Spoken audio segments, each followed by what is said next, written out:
Yesterday, I caught up with one of my best financial planning couples that we've had over the last 20 years.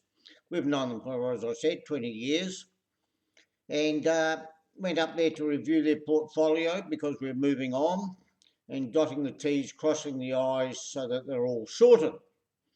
They're very happy with the fact that their portfolio has gone up since they actually put their funds in many years ago and have been drawing out ever since as a pension stream. And we had to do something because Centrelink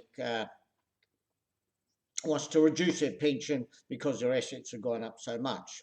Now, that was a problem easily solved. However, the good lady, she has been seriously having chemotherapy for the last few years.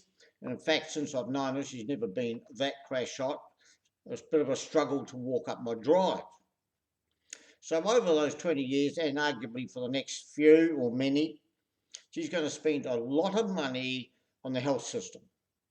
And as an example, just recently, apart from the chemotherapy, which has made her very sick, very tired, she wakes up tired, she tells me. She's getting calcium injections. She's having iron tablets that make her sick.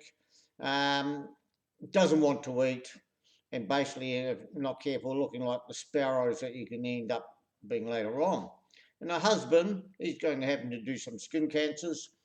And that's going to cost an extra excess of $500 for the hospital, $500 for the surgeon, $500 for the anaesthetist, and super happy with all their insurances.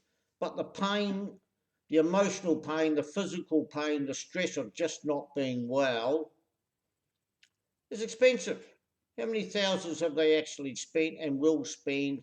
And they've had to sell their camper van because they're not going to be well. They're not well enough to do any more travel. That's very sad in your later years. And in fact, I've moved into the mother's house, who's moved into aged care. There's a big difference, but sadly, I'm not sure which way that's going to fly. So there's got to be a better way to our lifestyle than chemotherapy, which makes us ill, which kills all the immune system, getting injections for calcium or iron tablets.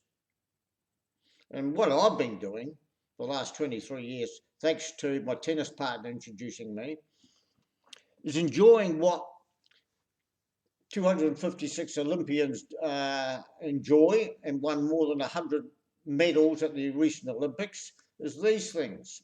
Very good. And it's pretty simple. Cancer, from what I recall, is simply an electron flying out, a wee bit like a spark flying out of a fireplace. Put a screen over it, job done. And that screen, stopping the oxidative stress, is called an antioxidant. Isn't that simple? Give us a buzz. What the best athletes, can't buy these things in Woolies, by the way, enjoy, so that you're well for the next X years and don't save yourself the $10,000 per year that a couple can spend in their later years on the health system, which I'm sure they could better spend on their grandchildren, or if the unelected decide, do some travel. Thank you.